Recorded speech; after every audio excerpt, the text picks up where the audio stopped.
Today, T takes on a wall-mounted garage door opener.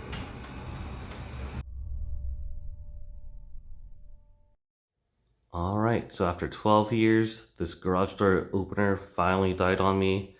And to add insult to injury, the carriage also is not working. No longer catches. You can see it pass right there.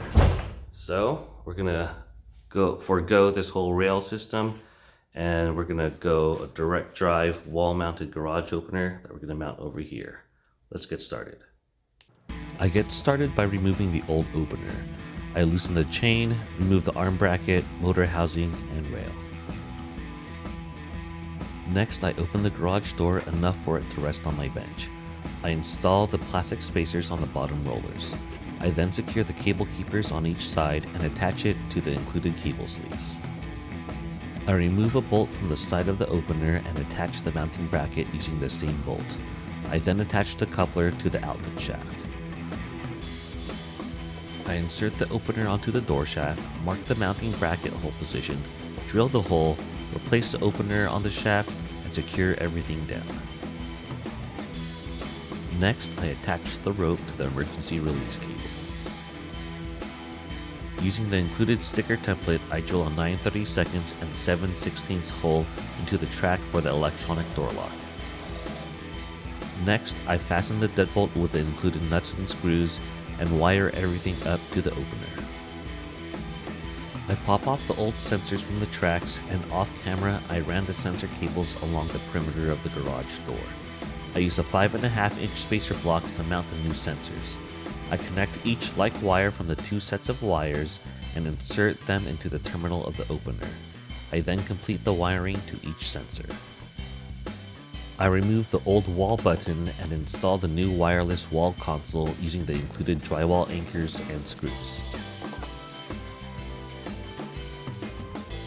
Next, I install the light by first removing my old MyQ garage hub. I reuse the old drywall anchor and insert a new one 7.5 inches away for my second screw. I simply twist the light into place, plug it in, and remove the plastic. I plug in the opener, and using the emergency release cable, I open the garage door halfway and lock it into place. From here, I program the closing and opening limits. The final step is to install the backup battery. I unscrew 2 screws from the bottom, slip the battery into place, replace the screws, and secure the cover. And here's the result.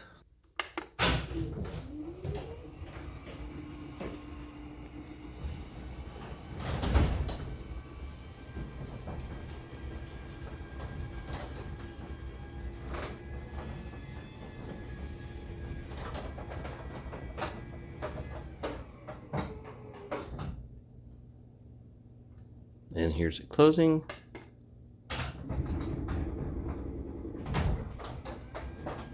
If you're interested in purchasing this wall-mounted garage door opener, there's a link in the description. Also, if there's a home improvement project you'd like me to take on, just comment below. Don't forget to like and subscribe. Thanks for tuning in, and I'll catch you in the next T Takes On.